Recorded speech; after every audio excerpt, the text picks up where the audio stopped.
Hi, I'm Melissa, your free range psychic. Today is October the 17th, 2021, and to the best of my knowledge, Mercury has gone direct. Finally. Mercury retrograde it was insane. It got me. My computer drive died, and I had to take my computer to the hospital for computers. That's why I couldn't do a video last week. They managed to make it operable again, but I lost a lot of, well, I didn't lose a lot of data. It's just, it's sitting in my hard drive, and I'm going to get it extracted at some point. But I have my computer back. They had to put a new drive in.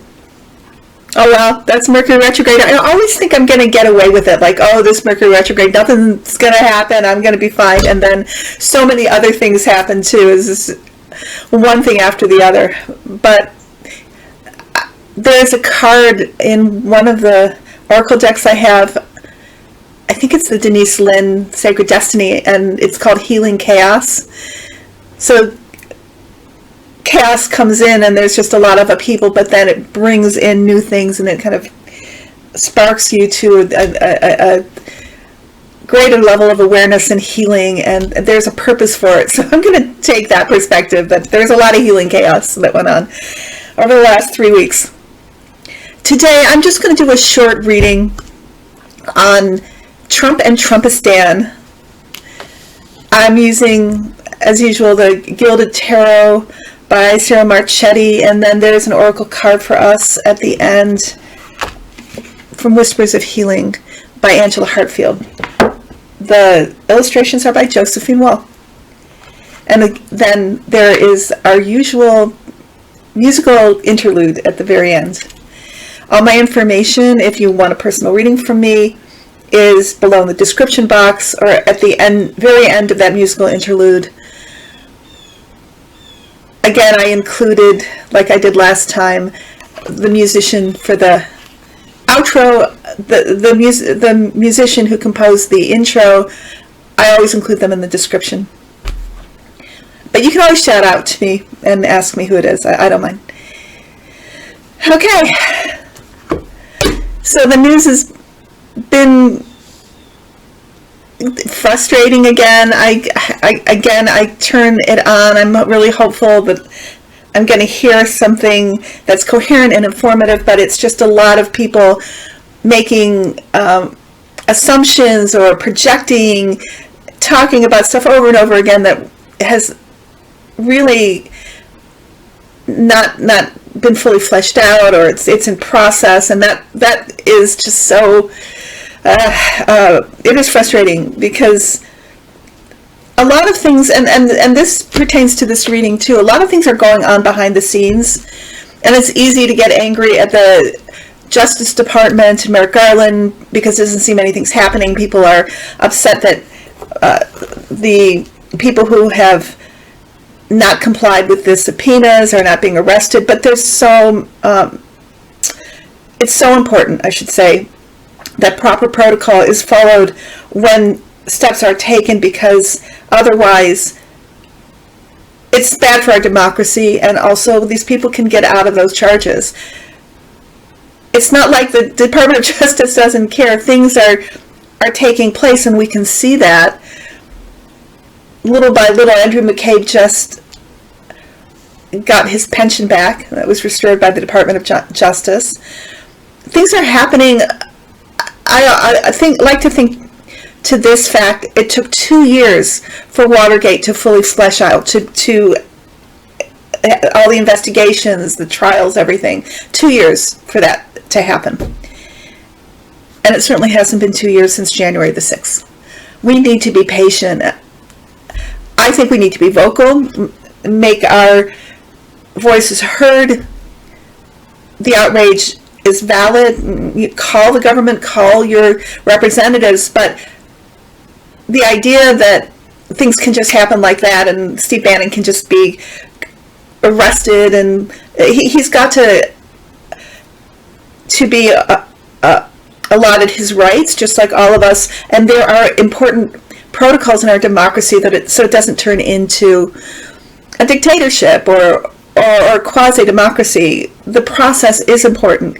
We may not like the process because it takes too long, but still, to maintain this precious democracy that we have, it is important for it to be allowed to work.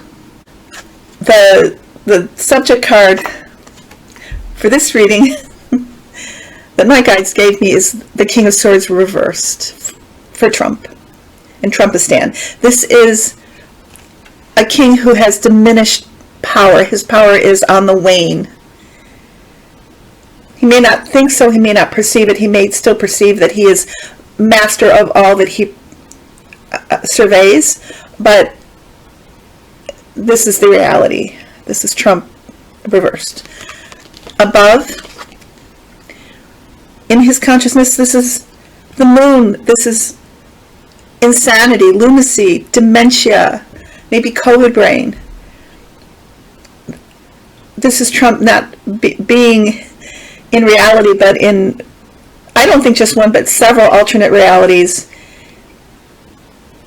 like the Mad King George, and of course all his sycophants are yes people, and they, behind the scenes, they're talking about it, but not to his face. In the near past, the tower, so we've been seeing this, and it's still in play, Trump losing his fortune, losing his brand, one by one his hotels being sold off. I think was the latest one in DC. And it continues, this tower. And this is also January 6th and all the destruction it has caused. And not just to us, but to the people involved. The fallout from January 6th. Still continuing. And this is what is also a huge source of fear for Trump, for Donald Trump, because wasn't that the reason for January 6th? If he maintained his power, his presidency, then he could escape any of the illegality, the huge and heinous criminality that he was involved in. Below, motivation, King of Swords, so, not King of Swords, I'm sorry, Prince of Swords. Or Knight of Swords. What my guides tell me about this card is that, and this is typical for any narcissist, and we all know that Trump is the poster child for narcissism, poster child, poster man, poster orange person. Revenge. He doesn't get any more mellow, and as a narcissist gets older, and also as a narcissist gets more cornered, they want revenge. They want revenge on all the people who have they perceive who have harmed them, whether they have or not. And their thoughts are preoccupied. Their life is preoccupied by getting even. And this is also Trump planning countersuits. That's the way that he's won, running out the clock. And he is preoccupied with that, with his attorneys. It's never about facing, of course, never about facing the consequences or accountability. This is his modus operandi. This is really the major driving force behind Trump. So in the near future, justice, my guides say this means that Trump is going to have to be accountable for his actions. He's going to face consequences. There will be indictments. There will be there will be consequences for this. He won't escape justice here. He's not going to escape it. Everybody's worried about it. They ask, is he going to see justice? He will see justice. There's going to be justice here. And it's laser focused on him. It's coming. The clarifying card is the Five of Swords. This is Trump on his continual rally tour And he's going to not just push the big lie that he won the election, but double down. He's not learning, really. He's not changing his tactics. He's continuing here. But the result, the end result for all his effort is the Death card. My guides say everything that he does, it's going in this direction. It's ending. His power is ending. The Trumpistan is also diminishing via either COVID or